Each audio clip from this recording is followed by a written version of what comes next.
اعوذ باللہ من الشیطان الرجیم بسم اللہ الرحمن الرحیم۔ سورہ نحل آیت 51۔ وقال اللہ لا تتخذوا الہین اثنین انما هو الہ واحد فإیایا فارہبون۔ یہ سورہ نحل کی آیت 51 ہے۔ وقال اللہ لا تتخذوا الہین اثنین انما هو الہ واحد فإیایا فارہبون۔ اور اللہ نے فرمایا ہے کہ دو معبود مت بناؤ، بے شک وہ تو ایک ہی معبود ہے، بس تم مجھ ہی سے ڈرو۔ اللہ تعالیٰ نے فرمایا ہے کہ دو معبود مت بناؤ، بے شک وہ تو ایک ہی معبود ہے، بس تم مجھ ہی سے ڈرو۔ تفسیر ابن کثیر نے اس آیت کے تحت توحید بیان کی ہے کہ اللہ واحد کے سوا کوئی مستحق عبادت نہیں ہے، وہ وحدہ لا شریک ہے، وہ ہر چیز کا خالق ہے، پالنہار ہے، اس کی عبادت خالص، دائمی اور واجب ہے، اس کے سوا دوسروں کی عبادت کے طریقے اختیار نہ کرنے چاہیے۔ آسمان اور زمین کی تمام مخلوق خوشی یا ناخوشی اسی کی ماتحت ہے، سب کا لوٹایا جانا اسی کی طرف ہے۔ خلوص کے ساتھ اسی کی عبادت کرو، اس کے ساتھ دوسروں کو شریک کرنے سے بچو۔ دین خالص اللہ کا ہے، آسمان اور زمین کی ہر چیز کا مالک تنہا وہی ہے، نفع نقصان اسی کے اختیار میں ہے، جو کچھ نعمتیں بندوں کے ہاتھ ہیں سب اسی کی طرف سے ہیں، اس کے فضل اور احسان بندوں پر ہیں، اور اب بھی ان تمام نعمتوں کے پا لینے کے بعد بھی تم اس کے ویسے ہی محتاج ہو۔ تمام نعمتیں پا لینے کے بعد اب بھی تم اس کے ویسے ہی محتاج ہو، مصیبتیں اب بھی تمہارے سروں پر منڈلا رہی ہیں، سختی کے وقت وہی یاد آتا ہے، اور گڑ گڑا کر پوری عاجزی کے ساتھ کٹھن اور مشکل وقت میں اسی کی طرف جھکتے ہیں۔ خود مشرکین مکہ کا بھی یہی حال تھا کہ جب سمندر میں گر جاتے تو مخالف ہوا کے جھونکے کشتی کو پتے کی طرح جھکولے دینے لگتے، تو اس وقت اپنے دیوی دیوتاؤں اور معبودوں سب کو بھول جاتے اور خالص اللہ سے لو لگا کر خلوص دل سے اس سے بچاؤ اور نجات طلب کرتے۔ بہرحال اس آیت کے شروع میں دو خداؤں کی نفی کا ذکر ہے۔ وقال اللہ لا تتخذوا الہین اثنین انما هو الہ واحد فإیایا فارہبون۔ اور اللہ نے فرمایا ہے کہ دو معبود مت بناؤ، بے شک وہ تو ایک ہی معبود ہے، بس تم مجھ ہی سے ڈرو۔ دیکھیے اس آیت کے شروع میں ہی دو خداؤں کی نفی کا ذکر ہے، اس سے خود بخود دو سے زیادہ خداؤں کی نفی ہو گئی، دو سے زیادہ خداؤں کی نفی شامل ہو گئی۔ آگے چلتے ہیں آیت 52 کی طرف۔ وَلَهُ مَا فِي السَّمَاوَاتِ وَالْأَرْضِ وَلَهُ الدِّينُ وَاسِبًا أَفَغَيْرَ اللَّهِ تَتَّقُونَ۔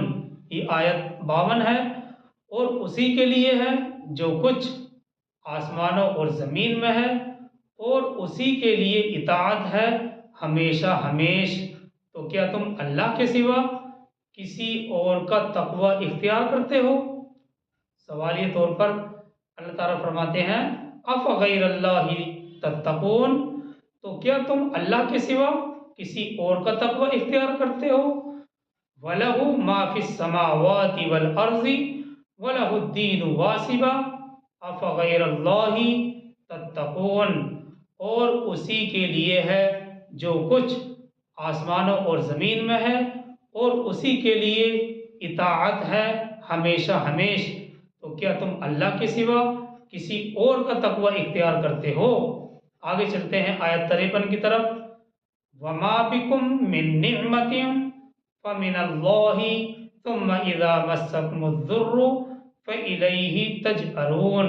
دیکھیے وہی بات آ گئی جو ابن کثیر نے بھی اپنی تفسیر میں بیان کی ہے۔ وما بکم من نعمت فمن اللہ ثم اذا مسکم الضر فالیہ تجأرون، یہ آیت 53 ہے۔ اور جو نعمت بھی تمہیں میسر ہے وہ اللہ ہی کی طرف سے ہے۔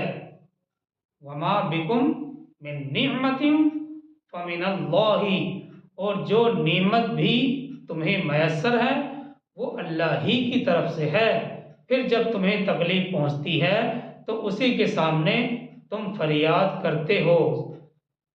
ثم اذا مسکم الضر فالیہ تجأرون، پھر جب تمہیں تکلیف پہنچتی ہے، مصیبت پہنچتی ہے تو تم اسی کے سامنے فریاد کرتے ہو۔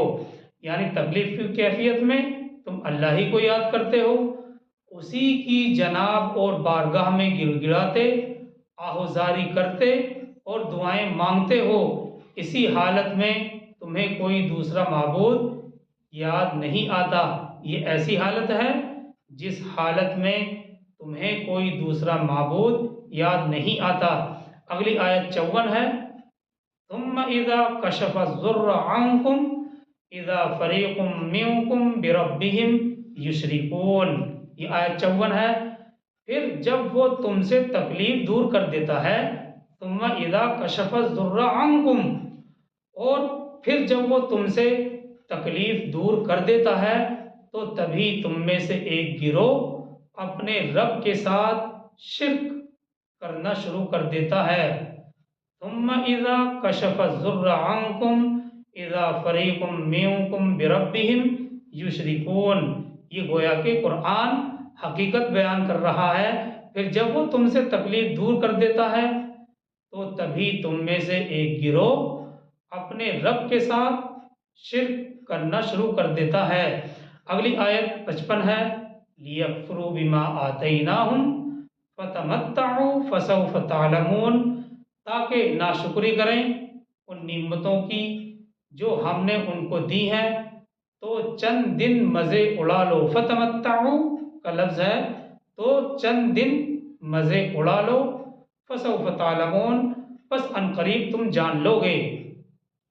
تاکہ ناشکری کریں ان نعمتوں کی جو ہم نے ان کو دی ہیں، تو چند دن مزے اڑا لو، بس عنقریب تم جان لو گے۔ کچھ دنوں کی بات ہے، مطلب یہ ہے کہ کچھ دنوں کی بات ہے، دنیا میں تم لوگ مزے اڑا لو، بہت جلد اصل حقیقت کھل کر تمہارے سامنے آ جائے گی۔ اگلی آیت 56 ہے۔ وَيَجْعَلُونَ لِمَا لَا يَعْلَمُونَ نَصِيبًا مِّمَّا رَزَقْنَاهُمْ، اور وہ بنا دیتے ہیں ان کے لیے جن کے بارے میں انہیں کوئی علم نہیں، ایک حصہ اس میں سے جو رزق ہم نے انہیں دیا ہے۔ یہ آیت 56 ہے۔ اور وہ بنا دیتے ہیں ان کے لیے جن کے بارے میں انہیں کوئی علم ہی نہیں، ایک حصہ اس میں سے جو رزق ہم نے انہیں دیا ہے۔ مطلب واضح ہے کہ اللہ کے دیے ہوئے رزق میں سے وہ لوگ اللہ کے ان شریکوں کے لیے جو اللہ کے علاوہ معبود بنائے ہوئے ہیں، اللہ کے علاوہ ان شریکوں کے لیے بھی حصہ نکال لیتے ہیں جن کے بارے میں کوئی علمی سند ان کے پاس موجود نہیں ہے۔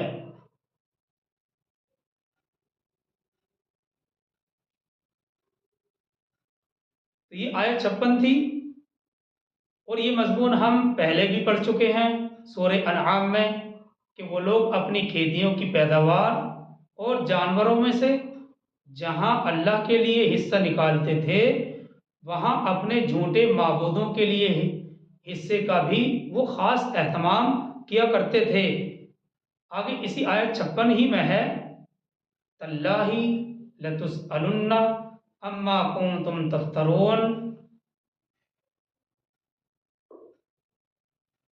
تاللہ لتسألن عما کنتم تفترون، اللہ کی قسم ان کے اس بہتان کا سوال ان سے ضرور ہی کیا جائے گا۔ آگے چلتے ہیں آیت 57 کی طرف۔ وَيَجْعَلُونَ لِلَّهِ الْبَنَاتِ سُبْحَانَهُ وَلَهُم مَّا يَشْتَهُونَ، اور وہ بناتے ہیں اللہ کے لیے بیٹیاں، وہ پاک ہے، سبحانہ وہ پاک ہے اس سے، اور خود ان کے لیے وہ کچھ جو انہیں پسند ہے۔ یہ آیت کا ترجمہ دیکھیے، وَيَجْعَلُونَ لِلَّهِ الْبَنَاتِ سُبْحَانَهُ وَلَهُم مَّا يَشْتَهُونَ، اور وہ بناتے ہیں اللہ کے لیے بیٹیاں، وہ پاک ہے اس سے، اور وہ خود ان کے لیے وہ ہے، وہ کچھ ہے جو انہیں پسند ہے۔ مطلب یہ ہے کہ اللہ کی اولاد کے طور پر وہ لوگ اس سے بیٹیاں منسوب کرتے ہیں، جبکہ خود اپنے لیے وہ بیٹے پسند کرتے ہیں۔ انہوں نے اللہ کے لیے اولاد تجویز کی بھی تو بیٹیاں تجویز کی، وہ خود اسے اپنے لیے پسند نہیں کرتے، جو خود وہ اپنے لیے اسے پسند نہیں کرتے۔ دیکھیے مطلب آیت کا یہ ہے کہ عرب کے مشرکین کے معبودوں میں دیوتا کم تھے اور دیویاں زیادہ تھیں، اور ان دیویوں سے متعلق ان کا عقیدہ یہ تھا کہ یہ خدا کی بیٹیاں ہیں، اور اسی طرح وہ فرشتوں کو بھی خدا کی بیٹیاں قرار دیتے تھے۔ آگے چلتے ہیں آیت 58 کی طرف۔ وَإِذَا بُشِّرَ أَحَدُهُم بِالْأُنثَىٰ ظَلَّ وَجْهُهُ مُسْوَدًّا وَهُوَ كَظِيمٌ، اور جب ان میں سے کسی کو بیٹی کی خوشخبری دی جاتی ہے تو اس کا چہرہ سیاہ ہو جاتا ہے۔ وَإِذَا بُشِّرَ أَحَدُهُم بِالْأُنثَىٰ، اور جب ان میں سے کسی کو بیٹی کی خوشخبری دی جاتی ہے تو اس کا چہرہ سیاہ پڑ جاتا ہے، اور وہ اندر ہی اندر رنج اور غم میں گھٹتا رہتا ہے۔ وَهُوَ كَظِيمٌ، اور وہ اندر ہی اندر رنج اور غم میں گھٹتا رہتا ہے۔ آگے چلتے ہیں آیت 59 کی طرف۔ يَتَوَارَى مِنَ الْقَوْمِ مِنْ سُوءِ مَا بُشِّرَ بِهِ، وہ لوگوں سے چھپتا پھرتا ہے اس بری خبر کی وجہ سے جو اسے دی گئی۔ يَتَوَارَى مِنَ الْقَوْمِ مِنْ سُوءِ مَا بُشِّرَ بِهِ، وہ لوگوں سے چھپتا پھرتا ہے اس بری خبر کی وجہ سے جو اسے دی گئی۔ مطلب یہی ہے کہ جب اسے خوشخبری دی جاتی ہے کہ وہ ایک بیٹی کا باپ بن چکا ہے، جب اس کو یہ خبر دی جاتی ہے کہ وہ ایک بیٹی کا باپ بن گیا ہے تو اسے ایک منحوس خبر تصور کرتا ہے اور یوں محسوس کرتا ہے۔ آیت کے اگلے حصے میں اس کا ذکر ہے کہ وہ یوں محسوس کرتا ہے کہ اب وہ کسی کو منہ دکھانے کے قابل نہیں رہا، شرم کے مارے لوگوں سے چھپتا پھرتا ہے اور ہر وقت اسی رنج اور غم میں مبتلا رہتا ہے، اور بار بار یہ خیال اس کے دل کے اندر آتا ہے، أَيُمْسِكُهُ عَلَىٰ هُونٍ أَمْ يَدُسُّهُ فِي التُّرَابِ۔ یہ آیت کا اگلا حصہ ہے، یعنی وہ یہ خیال کرتا ہے کیا وہ اسے، یعنی یہ جو لڑکی جو پیدا ہوئی ہے، کیا وہ اسے ذلت کے باوجود روکے رکھے یا مٹی میں دفن کر دے۔ أَلَا سَاءَ مَا يَحْكُمُونَ، اللہ تعالیٰ فرماتا ہے آگاہ رہو، بہت ہی برا ہے جو فیصلہ وہ کرتے ہیں۔ أَلَا سَاءَ مَا يَحْكُمُونَ، آگاہ رہو، خبردار رہو، بہت ہی برا ہے جو فیصلہ وہ کرتے ہیں۔ دیکھیے ان دو آیتوں میں، یہ جو ہمارے سامنے ہے دو آیت، یعنی آیت 58 اور 59، ان دو آیتوں میں عرب کے کفار کی دو خصلتوں پر مذمت بیان کی گئی ہے۔ ان دو آیتوں میں عرب کے کفار کی دو خصلتوں کو بیان کر کے اس پر مذمت کی گئی ہے کہ اول تو وہ اپنے گھر میں لڑکی پیدا ہونے کو اتنا برا سمجھتے ہیں کہ شرمندگی کی وجہ سے، ندامت کی وجہ سے لوگوں سے چھپتے پھرتے تھے، اور اس سوچ میں پڑ جاتے تھے کہ لڑکی کے پیدا ہونے سے جو میری ذلت اور رسوائی ہوئی ہے اس پر صبر کروں یا اسے زندہ درگور کر کے اس سے پیچھا چھڑا لوں۔ اور اس پر مزید جہالت یہ بھی تھی کہ جس اولاد کو وہ اپنے لیے پسند نہ کریں اللہ کی طرف اسی کو منسوب کرتے اور فرشتوں کو بھی اللہ کی بیٹیاں قرار دیتے تھے۔ پہلے اس کے بعد اگلی آیت 60 ہے، پہلے اگلی آیت 60 کو بھی دیکھ لیتے ہیں، اور آیت 60 پر 13واں رکوع مکمل ہو جائے گا اور اس کے بعد 14واں رکوع شروع ہوگا، اور پھر اس آیت کے بعد یعنی آیت 60 کے بعد اس مسئلے کی ہم تھوڑی وضاحت کریں گے۔ پہلے اگلی آیت 60 دیکھتے ہیں۔ للذین لا یؤمنون بالآخرۃ مثل السوء، ان لوگوں کے لیے جو آخرت پر ایمان نہیں رکھتے بری مثال ہے۔ للذین لا یؤمنون بالآخرۃ مثل السوء، یہ آیت 60 ہے، ان لوگوں کے لیے جو آخرت پر ایمان نہیں رکھتے بری مثال ہے۔ وَلِلَّهِ الْمَثَلُ الْأَعْلَى، اور اللہ کی مثال اور اللہ کی صفت نہایت اعلیٰ ہے اور وہ زبردست ہے، کمال حکمت والا ہے۔ وَلِلَّهِ الْمَثَلُ الْأَعْلَى وَهُوَ الْعَزِيزُ الْحَكِيمُ، اور وہ زبردست ہے، کمال حکمت والا ہے۔ دیکھیے اس آیت کی روح سے یعنی آیت 60 کی روح سے یہ بات ہمارے ذہن میں رہنی چاہیے کہ آخرت کا عقیدہ اور آخرت کا تصور اسلام میں یہ بڑا اہم ہے۔ جو آخرت کا عقیدہ ہے اور آخرت کا تصور ہے، اسلام میں اس کی بڑی اہمیت ہے، اور یہ عقیدہ دنیا کی زندگی میں انسانی اعمال پر سب سے بڑھ کر اثر انداز ہوتا ہے۔ جتنے بھی اعمال ہیں دنیا کی زندگی میں، یہ انسانی اعمال پر سب سے بڑھ کر اثر انداز ہوتا ہے، کیونکہ جو بھی عمل آخرت کا تصور کر کے کیا جائے گا یقینی طور پر اس عمل کے اندر اخلاص ہوگا، اور یہی اللہ کو پسند ہے۔ تو یہ دنیا کی زندگی میں انسانی اعمال پر سب سے بڑھ کر اثر انداز ہوتا ہے، اور وجہ یہی ہے کہ قرآن میں عقیدہ آخرت اور ایمان بالآخرت کے بارے میں بہت تکرار پائی جاتی ہے، یعنی قرآن بار بار اس عقیدہ آخرت سے انسانوں کو باخبر کرتا ہے۔ بار بار قرآن مجید اس عقیدہ آخرت کو بیان کرتا ہے تاکہ اہل ایمان کا یقین اس کے اوپر راسخ ہو جائے۔ تو یہ دنیا کی زندگی کے اعمال میں انسانی اعمال پر سب سے بڑھ کر اثر انداز ہوتا ہے۔ یہی وجہ ہے کہ قرآن میں عقیدہ آخرت اور ایمان بالآخرت کے بارے میں بہت تکرار پائی جاتی ہے، یعنی قرآن بار بار اس عقیدہ آخرت کو بیان کرتا ہے اور اس سے باخبر کرتا ہے۔ دوسری بات، ان آیات میں اس آیت میں یعنی آیت 60 میں حکیم کا لفظ لایا گیا ہے، وَهُوَ الْعَزِيزُ الْحَكِيمُ۔ اس میں اس طرف اشارہ ہے کہ بھئی لڑکی پیدا ہونے کو مصیبت اور ذلت سمجھنا اور چھپتے پھرنا یہ حکمت خداوندی کا گویا کہ مقابلہ کرنا ہے، کیونکہ مخلوق میں نر اور مادہ کی تخلیق عین قانون حکمت ہے۔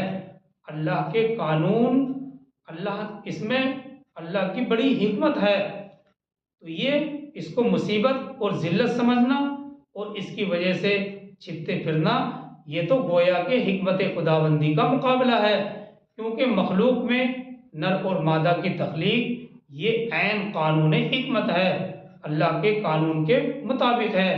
اور اس سلسلے میں یہ مسئلہ بھی واضح ہو گیا کہ گھر میں لڑکی ہونے کو ذلت اور مصیبت سمجھنا یہ جائز نہیں، کیونکہ یہ کفار کا عمل ہے۔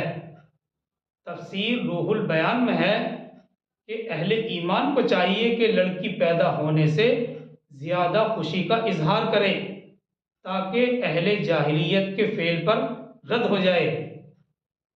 مسلمان کو چاہیے کہ لڑکی پیدا ہونے پر زیادہ خوشی کا اظہار کرے تاکہ اہل جاہلیت کا فعل پر رد ہو جائے۔ اور تفسیر روح البیان کے حوالے سے ایک حدیث میں ارشاد ہے کہ جن کو ان لڑکیوں میں سے کسی کے ساتھ سابقہ پڑے اور پھر وہ ان کے ساتھ احسان کا برتاؤ کرے تو یہ لڑکیاں اس کے لیے جہنم کے درمیان پردہ بن کر حائل ہو جائیں گی۔ رسول کریم صلی اللہ علیہ وسلم کا ارشاد ہے کہ جن کو ان لڑکیوں میں سے کسی کے ساتھ سابقہ پڑے اور پھر وہ ان کے ساتھ احسان کا برتاؤ کرے تو یہ لڑکیاں اس کے لیے جہنم کے درمیان پردہ بن کر حائل ہو جائیں گی۔ بہرحال خلاصہ آج کے سبق کا یہی ہے کہ ان آیات کا یہی ہے کہ لڑکی کے پیدا ہونے کو برا سمجھنا یہ جاہلیت کی بری رسم ہے۔ مسلمانوں کو اس سے اجتناب کرنا چاہیے اور اس کے ساتھ جو اللہ کا وعدہ ہے اس پر مطمئن رہنا اور ہونا چاہیے۔ اہل اسلام کو اس سے مکمل اجتناب کرنا چاہیے اور اسی کے ساتھ جو اللہ کا وعدہ وابستہ ہے اس پر مطمئن ہونا اور رہنا چاہیے۔ جی ہاں، اسلام نے بیٹی کو بڑی عظمت بخشی ہے، اس کا وقار بلند کیا ہے، اسے کئی شان اللہ نے دی ہیں۔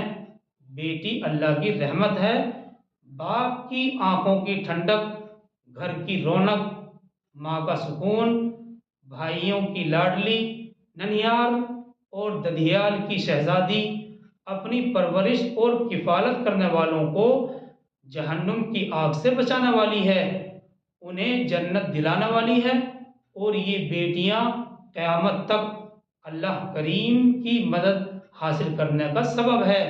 ہم سب کو چاہیے، اہل اسلام کو چاہیے کہ ہم دینی ماحول سے وابستہ رہیں تاکہ دینی معلومات ہمیں حاصل ہوں، برائیوں سے بچنے کا ہمارا ذہن بنے اور زمانہ جاہلیت کی طرح بیٹیوں کو برا نہ سمجھے بلکہ ان کو اسلامی تربیت دیں، ان کی پرورش اسلامی طور طریقوں پر کریں۔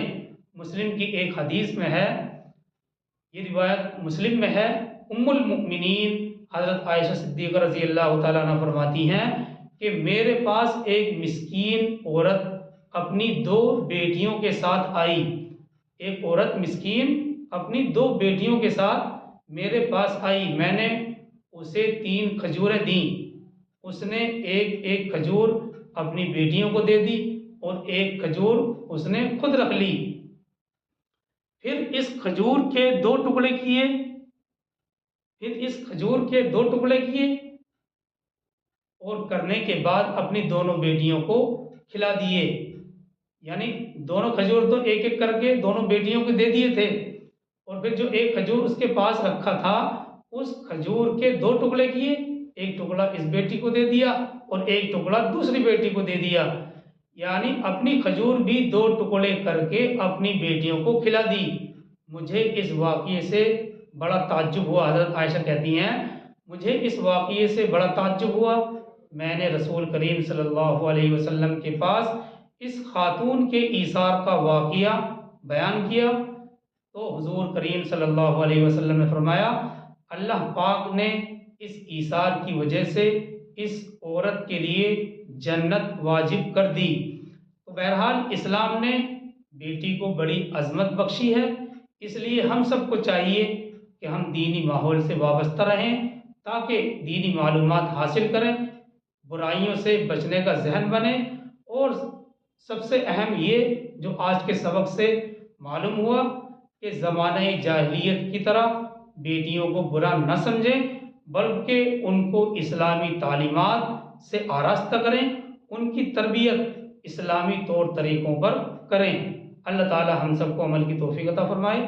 سبحان اللہ و بحمدہ، سبحانک اللہم و بحمدک، ونشہد ان لا الہ الا انت ونستغفرک ونتوب الیک۔ سبحان ربک رب العزۃ عما یصفون وسلام علی المرسلین والحمد للہ رب